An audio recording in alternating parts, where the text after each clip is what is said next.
Exercise है 6B। First question है हमारा, the hypotenuse of a grass land in the shape of a right angle triangle is 1 metre more than the twice of shorter side. और जो third side है वो क्या, 7 metre more than है the shorter side. तो हम क्या करते हैं, लेट हम मान लेते हैं कि जो हमारे पास शॉर्टर साइड है वो क्या है, वो एक्स है। ठीक है, जो तो हाइपोटेनियस है, हाइपोटेनियस उसने क्या बोला कि 1 मोर than the twice of its shorter height. और जो थर्ड साइड है, थर्ड साइड क्या बोला इसने कि वो 7 मोर देन है शॉर्टर साइड से। तो ये हमारे पास शॉर्टर साइड होगी, हाइपोटेनियस हो गया, थर्ड साइड होगी। इसमें क्या है फार्मूला लगता है, इसमें वही फार्मूला लगता है कि जो हाइपोटेनियस की स्क्वायर होती है वो परपेंडिकुलर की स्क्वायर प्लस बेस की स्क्वायर के इक्वल होता है। परपेंडिकुलर बेस, इसमें दो अदर साइड्स होती हैं। ठीक है, तो हाइपोटेनियस तो इसमें हमें दिया हुआ है 2x + 1 का स्केयर इक्वल, यहाँ पे दोनों जो साइड अदर दी हुई है उनका स्केयर आ जाएगा, x + 7 का स्केयर। अब 2x प्लस इसको जब करोगे a square plus b square plus 2ab, ठीक है, ये आ जाएगा। इसका एक्स स्केयर ऐसे ही रह जाएगा, ये x square plus 49 plus 14x। ठीक है, ये आ जाएगा 2x square minus 10x minus 48। जब आप इसको लेके आओगे एक्स की टर्म को सोल्व करोगे, तो अब इसको क्या करेंगे, इसमें क्या है 2 कॉमन है, तो इसको क्या कर देंगे, डिवाइड कर देंगे बाय 2 को, इस इक्वेशन को। ठीक है, तो 2 से डिवाइड करोगे तो यहाँ पे एक्स स्केयर आ जाएगा, यहाँ पे क्या रहेगा 2 × 5 = 10, 2 × 2 = 4, 2 × 4 = 8, ये रह जाएगा। अब इस इक्वेशन को सोल्व करोगे तो फैक्टर बनाओगे तो हमारे पास x - 8 और x + 3 फैक्टर्स इसके बन जाएंगे। तो एक x की वैल्यू 8 आ गई, एक x की वैल्यू -3 आ गई। तो हम जो ये माइनस की वैल्यू है इसको क्या करते हैं, इग्नोर करते हैं इस वैल्यू को। तो हम क्या लेंगे, x की वैल्यू को 8। तो हमारे पास जो शॉर्टर साइड है वो क्या आ गई, 8। जो हाइपोटेनियस है 1 + 2 × 8, a to the 16 + 1 17 सेंटीमीटर। जो भी 1 मीटर दिया हुआ है ये मीटर में आएगा, सभी मीटर्स में दी हुई है। ठीक है, तो ये क्या आ गया, 7 + 8 15 मीटर। नेक्स्ट सेकंड सम दिया हुआ है, the area of right angle triangle is. जो हमें एरिया दिया हुआ है, area of right angle triangle, वो कितना दिया हुआ है, 600 मीटर की स्क्वायर दिया हुआ है। If the base of a triangle is, जो बेस है, अब क्या दिया हुआ कि जो बेस है ट्रायंगल का वो क्या, exceed the altitude by 10 centimetre. तो एल्टीट्यूड ही नहीं पता हमें, तो लेट हम क्या कर लेते हैं, जो एल्टीट्यूड है उसकी वैल्यू ले लेते हैं x। तो जो बेस है उसने क्या कहा, वो क्या है, more than the 10 bye it's altitude. अब इसमें हमें क्या पता है, एरिया बताया हुआ, बेस है एल्टीट्यूड है, इसमें एरिया क्या होता है राइट एंगल ट्रायंगल का, बेस इंटू हाइट या एल्टीट्यूड जो हमें दिया हुआ है। ठीक है, ये एरिया क्या दिया हुआ है 600, ये क्या है हाफ इंटू बेस क्या है हमें x दिया हुआ है, सॉरी एल्टीट्यूड x दिया हुआ है, बेस क्या दिया हुआ है x + 10 दिया हुआ है। ठीक है, ये क्या आ गया 600 टू उधर ले जाएगी, ये आ जाएगा 1200 equal x square plus 10x।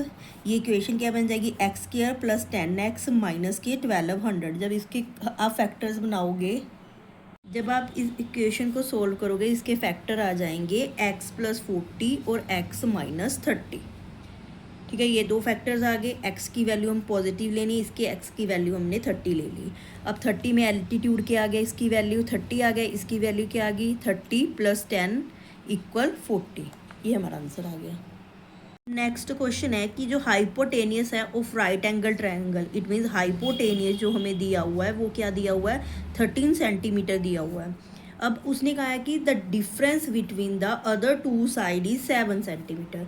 कि अगर हम वन साइड अगर लेट कर लेते हैं कि वन साइड x है, तो जो अदर साइड है, ठीक है, अदर साइड क्या है, वो 7 क्या है, एक्सीड है उससे, 7 ऐसे बन गया, 7 एक्सीड होगी। तो इसकी इक्वेशन क्या आ गई, हाइपोटेनियस का स्क्वायर 13 का स्क्वायर इक्वल अदर साइड का square, x square plus x + 7 का होल स्क्वायर।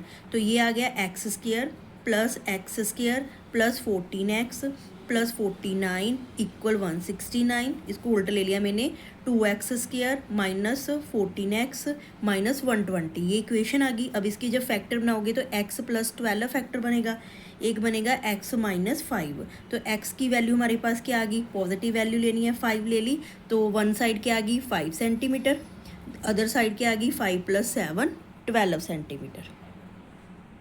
जो फोर्थ क्वेश्चन है वो क्या दिया हुआ है कि the diagonal of a rectangle field is 16 centimetre, 16 metre, diagonal जो है वो 16 मीटर है, more than the shorter side. It means हमें शॉर्टर साइड ही नहीं पता, हम लेट लेते हैं कि जो शॉर्टर साइड है वो हमारी x है, शॉर्टर साइड क्या है हमारी x है, तो जो उसका डायगोनल d है वो क्या है 16 मोर है, 16 मोर x से, ठीक है। Other if the longer side is 14 metre more than the shorter side, अगर लॉन्गर साइड जो दूसरी लॉन्गर साइड है वो क्या है 14 more than the shorter side, shorter side क्या है x है, तो वो कहता है कि टू साइड्स है जो हमने फाइंड करनी है। तो इसमें क्या करेंगे, डायगोनल का स्क्वायर दोनों साइड की स्क्वायर के इक्वल हो जाएगा। तो डायगोनल का स्क्वायर क्या है 16 + x का स्क्वायर, ठीक है। डायगोनल को एज एल्टीट्यूड मान लेते हैं, इसलिए हमने डायगोनल का स्क्वायर किया। इधर दूसरी अदर साइड का स्क्वायर, एक x का स्क्वायर आ जाएगा, एक 14 + x का स्क्वायर आ जाएगा, तो ये क्या आ जाएगा x² plus 256 + 32x a² plus b² plus 2ab, ये आ जाएगा x² प्लस इधर भी x²,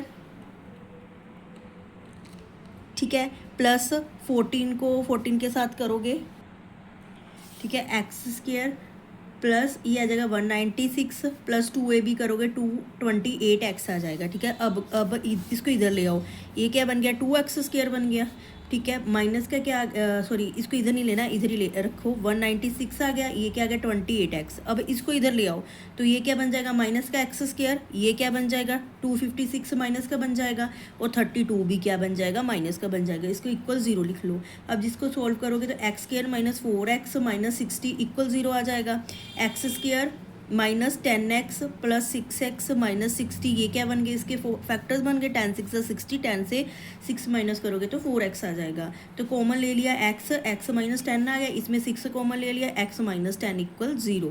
तो x की वैल्यू क्या आ गई, एक तो x की वैल्यू आ गई 10, एक x की वैल्यू आ गई -6, तो नेगेटिव वैल्यू हम इग्नोर करते हैं, तो पॉजिटिव वैल्यू x की 10 ले ली।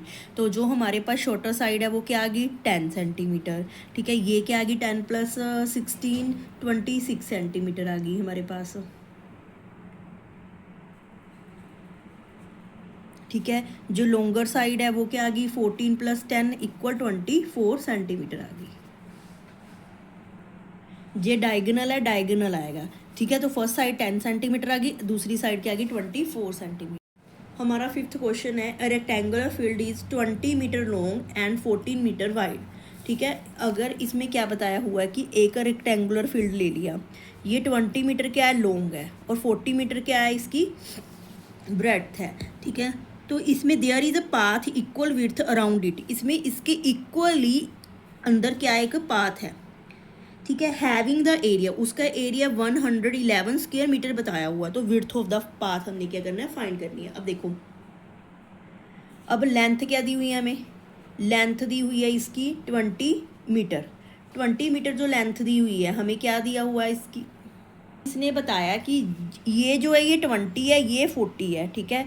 जो इसका ये पाथ है, ठीक है, अराउंड इट जो है विड्थ, इसकी फाइंड करनी है हमने। तो ये अगर 20 और 40 दिया हुआ, ये क्या हो जाएगा 20 + 2x हो जाएगा, ये लेंथ और ये लेंथ, ये क्या हो जाएगा 40 + 2x हो जाएगा, ये लेंथ और इसकी ये ब्रेड्थ हो जाएगी, ठीक है। तो ये क्या हो गया, ये स्मॉल रेक्टेंगल हो गया, ये क्या हो गया बिग रेक्टेंगल हो गया। तो जो हमें एरिया दिया हुआ है, एरिया अगर हमने स्मॉल रेक्टेंगल का करना है, स्मॉल रेक्टेंगल का एरिया तो हमें पता है L × B हो जाता है, तो इसकी वैल्यू हमें 20 और 40 दी हुई है, ये आ गया 280 स्क्वायर, ठीक है। अब अगर हमने निकालना है एरिया ऑफ बिग रेक्टेंगल, जो बाहरला रेक्टेंगल है, ठीक है, उसका एरिया क्या होगा, एरिया × L × B हो जाएगा, ठीक है। L की वैल्यू क्या हो जाएगी 20 + 2x, ठीक है। ब्रेड्थ की वैल्यू क्या हो जाएगी 14 + 2x, ठीक है। तो इसका एरिया किसके इक्वल आ जाएगा 280 + 40x + 28x + 4x², ठीक है। अब हमने इसमें क्या निकालना है, एरिया ऑफ पाथ, जो ये पाथ है इसका एरिया निकालना है। एरिया ऑफ पाथ क्या आएगा, एरिया ऑफ पाथ आएगा जो हमारा बिग रेक्टेंगल का एरिया है, area of big rectangle minus area of small rectangle. ठीक है, इन दोनों को रेक्टेंगल के एरिया को माइनस कर दोगे तो ये पाथ आ जाएगा। तो बिग रेक्टेंगल का एरिया क्या था, 280 plus 68x plus 4x² minus 280।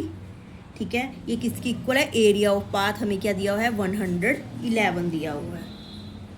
ठीक है, अब इसकी इक्वेशन बना लो, 4x² ये बन जाएगा। ठीक है, 280 के साथ 280 कट हो जाएगा, 4x² प्लस 68x माइनस का ये इधर आ जाएगा इक्वल 0, 4x² प्लस ये फैक्टर बन जाएंगे 74x माइनस 6x इक्वल 0। तो 2x कॉमन निकाल लिया इन दोनों में से, तो ये आ गया 2x प्लस 37। इनमें से 3 कॉमन निकाल लिया तो ये 2x प्लस 37 इक्वल 0 आ गया। ठीक है, अब इसमें से 2x प्लस 3 बन जाएगा, 2x माइनस का 3 बन जाएगा, एक बन जाएगा 2x का प्लस 37 इक्वल 0। तो x की वैल्यू क्या आ गई, एक तो माइनस 37/2 आ गई, एक आ गई x की वैल्यू 3/2। तो हम x की वैल्यू क्या लेंगे, 3/2 लेंगे। ये हमारी विड्थ आ गई। नेक्स्ट 6th सम है, the rectangular park is design. एक रेक्टेंगुलर पार्क है, ठीक है, ये क्या है, रेक्टेंगुलर पार्क है जो डिज़ाइन किया हुआ है। इसमें जो इसकी ब्रेड्थ है वो 3 मीटर, जो ब्रेड्थ है वो क्या है, 3 metre less than its length से 3 मीटर लेस है। इट मीन्स अगर हम जो ब्रेड्थ है वो क्या मान लेते हैं, वो x सेंटीमीटर मान लेते हैं। इट मीन्स जो x है उसकी वैल्यू क्या आ गई, 3 माइनस लेंथ आ गई। जो लेंथ होगी हमारे पास l, वो क्या आ गई, x प्लस 3 आ गई। लेंथ पता चल गई, ब्रेड्थ पता चल गई हमें। ठीक है, अब उसने क्या पूछा है, इससे हमें एरिया पता चल जाएगा। इसका एरिया अगर हम निकालेंगे, एरिया ऑफ रेक्टेंगल, ये क्या आ जाएगा, l इंटू बी। तो ये आ जाएगा x² minus 3x plus 3x आ जाएगा। अब उसने कहा है कि जो एरिया है, जो एरिया रेक्टेंगल का, ठीक है, एरिया ऑफ रेक्टेंगल वो क्या है, more than the area of the park 4 meter more है। Area of the park that has been already made in the shape of isosceles triangle. ठीक है, आइसोलेट ट्रायंगल के एरिया के 4 क्या है, मोर। एरिया ऑफ आइसोसेलन जो ट्रायंगल बनाई हुई है उससे क्या है, 4 मोर है। इसमें क्या दिया हुआ है कि जो आइसोसेलन ट्रायंगल है इसमें जो इसका एल्टीट्यूड है वो दिया हुआ है, एल्टीट्यूड 12 मीटर। इट मीन्स देखो सिंपल सा है, पहले हमने एरिया ऑफ रेक्टेंगल जो हमें दिया है वो निकाल लिया।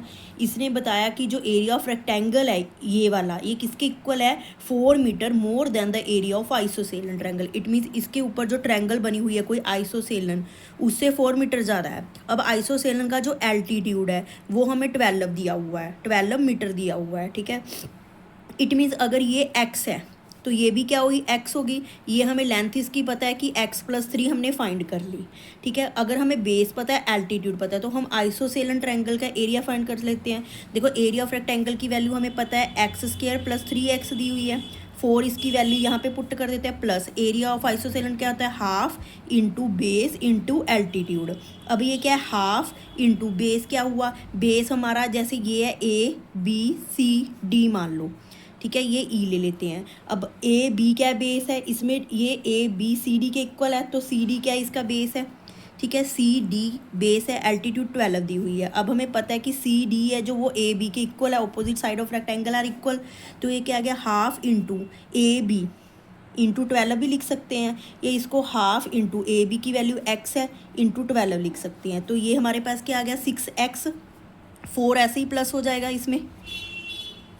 तो हमारे पास ये वैल्यू आ गई x² plus 3x equal 4x, ये इक्वेशन आ गई हमारी। ठीक है, ये आ गया हमारे पास x² plus 3x minus 6x minus 4 equal 0। ये इक्वेशन हमारे पास बन गई x² minus 3x minus 4 equal 0।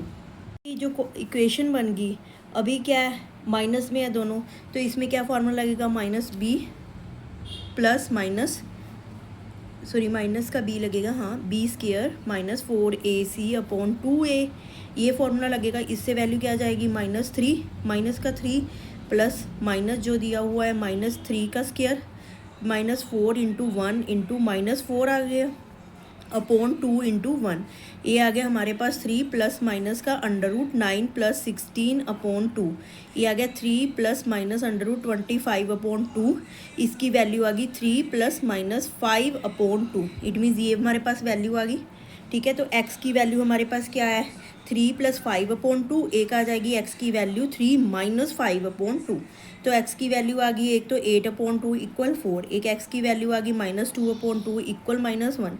Negative value हम नहीं लेते। ठीक है, तो हम क्या लेंगे, x की वैल्यू पॉजिटिव लेंगे। अगर x की वैल्यू क्या है 4 है, इट मीन्स यहाँ पे x की वैल्यू क्या आ गई हमारे पास, यहाँ पे क्या आ गई हमारे पास 4। ठीक है, ये जो ब्रेड्थ है ये क्या आ गया हमारे पास, इसकी वैल्यू जो लेंथ है, ब्रेड्थ की वैल्यू तो 4 आ गई, लेंथ की वैल्यू क्या आ गई 4 + 3 इक्वल 7 सेंटीमीटर या मीटर जो भी दिया हुआ है। ठीक है, ये दो वैल्यूज़ हमारी आ गई।